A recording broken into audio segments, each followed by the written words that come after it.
What's up, YouTube? So, I watched NXT Takeover or NXT UK Takeover Blackpool yesterday, right after I made the predictions video. Um, it was a really good show, in my opinion. The main event was great. I would say the finish was a bit off, but we'll just go match by match. I think that's a better idea instead of just bouncing around different matches or whatever. So, we opened the show, and I think this may have been the right thing to open the show with. We had the tag team championship match with Mustache Mountain taking on Zach Gibson and Drake. I don't know his full name, but yeah, they go at it. They're having a great matchup. It was really cool. A lot of cool spots. There were a lot of moments where it was like, oh, this is the end, and like the baby faces had the momentum. Oh, they're gonna win. Oh no, the heels have the momentum. Oh, they're gonna win. A lot of near falls, and the fans were truly invested into it because they really like Mustache Mountain and they really don't like Zach Gibson.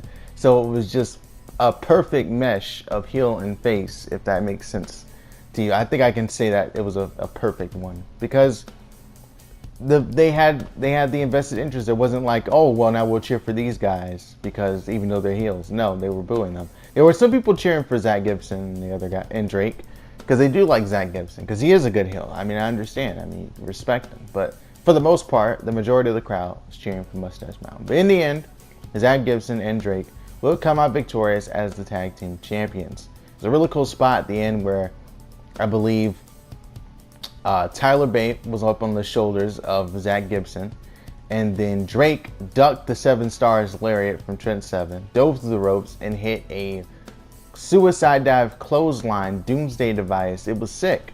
It was sick. And they got back into the ring, and then they finished off Trent Seven with their finisher, which is like he got him set up in the tombstone position, then he pops him up, and then he gets hit with the ticket to ride. It's a really cool finish. It's really cool.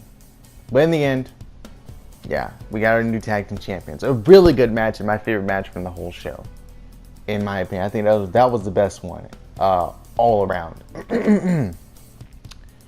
And then I think we go to Jordan Devlin versus, what was his name? Fuck. I can't believe I forgot his name. The Kiwi Buzzsaw. Travis Banks. I got it. There you go. I was trying to think of how they introduced them. There you go. So, Travis Banks and Jordan Devlin scheduled to have a match, but that match doesn't actually happen. Well, you're probably like, why, CJ? Why didn't that match happen? You probably already know what happened. Well, Jordan Devlin attacked Travis Banks backstage, and then Travis Banks shows to the ring anyway, you know, babyface style. He really still wants to fight, and then he suicide dives through the ropes, goes after Jordan Devlin, who puts some more damage on him, puts him down, and then tries to promote himself even more as to why he should be a contender for the UK Championship. And then the I forget their names, but they are the GMs. It's like an assistant and the GM. They come out, and they actually tell him that he has another opponent because they knew he was going to do that, because they saw what happened earlier backstage, so they knew he was going to pull some crap like this. So, out comes Finn Balor. And I was like, oh shit, like, I thought it was him, but I didn't believe that I was right, if that makes sense. Like, I was like, oh, I hope it's him, but I don't think it is. But it was. And they went at it, and it was like a little dream match, because people say that Finn Balor and Jordan Devlin look similar. They do kind of look similar, but for the most part, there isn't really much of a resemblance, if you ask me. Regardless, a really good matchup. And Finn Balor did the single arm lifted DDT thing, the weird brain buster that he does. I was really happy to see him use that move. He didn't win with it, but he used it, and I was like, dude, where was that all this time? I'm waiting to see that move again, and he actually used it. Now, he didn't really go into depth with his arsenal, I don't think, and he didn't really have to. It wasn't a long matchup. But, you know, we got to see some different stuff from Finn Balor. And it was really cool seeing him go against Jordan Devlin. I enjoyed the match quite well. It was pretty cool. But he ended up winning. And this is kind of up to debate. Some people are saying that Jordan Devlin should have won. And maybe he should have. But at the same time, for a feel-good moment at a pay-per-view, I get why he didn't win. I understand why he ended up coming out on the short end of that one. We'll see how he bounces back. He seems to be a good heel, so I think he can get the heat back on him afterwards anyway. I don't think it's going to be too much of a derailment or too much of a problem for him in NXT UK.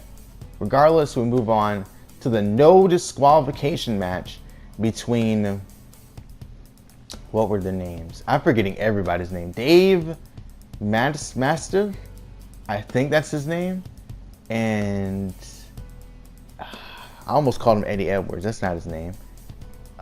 Fuck, dude, I can't remember. Hang on. Okay, it's Dave Mastiff and Eddie Dennis. Anyways, they have a no disqualification match, and it was a good match. It wasn't like the best match of the night, and I kind of thought that this would be the match that not everyone was totally invested in, but it was cool. They were just trying to kill each other. Pretty dope. There was a steel step spot, kendo sticks were used, there was a table spot, and Eddie Dennis is rather strong, which I'm impressed by. He was actually able to get, he actually crucifix bombed freaking Dave Mastiff. I don't know how he pulled that one off. You tell me. I don't know how he did that. And then on top of that, he also picked him up again when he slammed him on the steel steps. And then he did a crucifix again, and he was going to throw him through the table, but he was unable to do so. And then he got hit with the cannonball through the table. 6th spot, and Dave Mastiff remains undefeated. Where is this going for him? I don't know, but it was still a good matchup and fun to watch. Moving on. Toni Storm versus Rhea Ripley.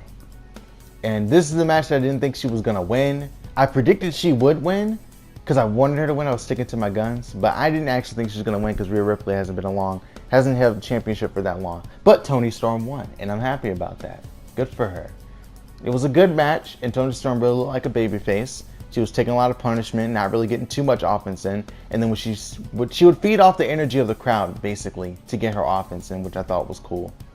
And then she ended up winning the matchup. They exchanged finishers, both of them kicking out of each other's finishers. I was like, okay, they're going all in for this, good. And then it ended with a Storm Zero, which is the Tiger Bomb, that she does. And Storm Zero, and then she has a Strong Zero. So she has two different ones. She didn't get rid of a finisher. She just got a new finisher, if you will. So I wonder where this is going to go for her. I mean, cool. She won the championship. Who's going to beat her for it? I don't know. Where is it going to go? I don't know. Is she going to stay in NXT UK? I don't know. Like, is it going to be its own show, or is it going to be a developmental center? I don't know. And speaking of developmental, that's what I thought was going to happen here with Pete Dunne. I thought he was going to lose to Joe Coffey to end the night. And it was an epic matchup, and it could have been potentially 5 stars had the ending not happened the way that it did. And hear me out. It started off kind of slow, filling out process, and it built up into this crazy match of just these two just beating the hell out of each other. You know, there was no help. Joe Coffey didn't have his guys ringside. It was a one-on-one encounter. It was an excellent battle of destiny. It was just a horrendous fight between the two, but it was disqualifications and countouts were still in effect.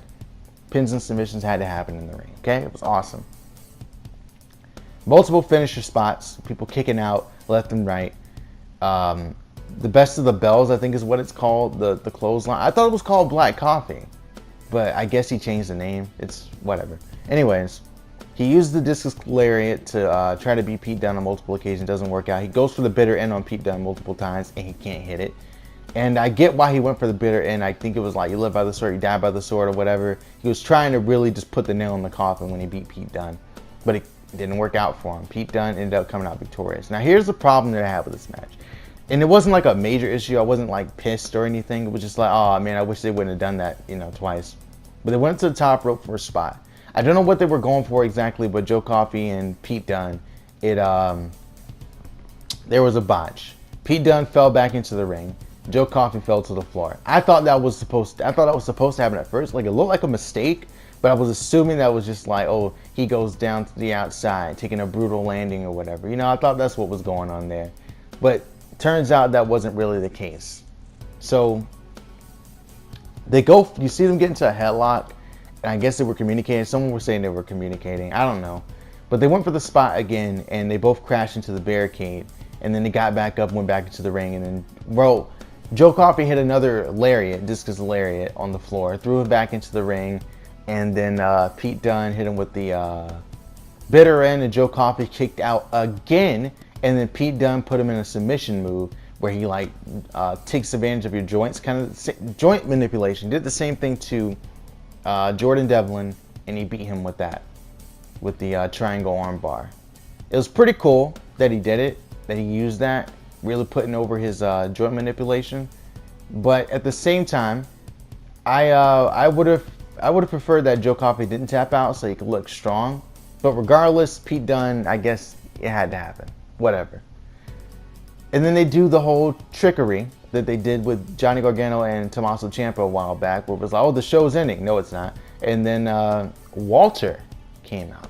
Now, I've never seen a Walter match, but I've heard about him. I tried to watch his matches and I couldn't find any. And I know you're probably like, oh, well, you could find some. They're online. Oh, they're all there. What do you mean? I don't believe you. Well, I didn't freaking find them, okay? I didn't find them. So regardless, I just know that he's really good. That's all I've heard. I've only heard good reviews about the guy. I haven't heard anything about, oh, he sucks. What are they talking about? He's not that good. No, all positive reviews for this guy. So good for him. So what happens? He comes in. It's a stare down between him and Pete Dunne. It's supposed to be this epic stare down. The fans are super into it. So with their energy, I got pretty into it as well. Not Black Coffee. Joe Coffey came back into the ring and got kicked in the face, sent to the outside, and after he got sent to the outside, what happened? Oh, another stare down. A stare down again between the two, and then that was it. Show closes. Walter walks off. Pete Dunne music hits. I guess that's his next challenger. Now, I'm assuming that he's going to have to earn it. I think he's going to have to get a string of wins before he actually goes for the championship. I think that's what they're going to go for here, which I'm perfectly fine with. And I am excited to see what happens. And I hope that it works out. And I can't wait to see what happens with the rest of this the show. It was pretty freaking awesome. The whole show in itself, I enjoyed, and I'm going to watch it again. And I'm probably going to watch that and some Wrestle Kingdom tonight, just to pass the time while I type or something. I don't know. But regardless, I hope you guys enjoyed the video. And if you have your own opinion, feel free to say it in the comment section below. Totally not saying that so that you'll get me more views. Totally not. Not at all. I mean, I wouldn't do that. I'm not. What do you guys think I am? Some sort of scumbag who's just trying to get views all the time? Money, money, give me money? No. By the way, I need money. There's a Patreon right there. Anyways, thanks for watching.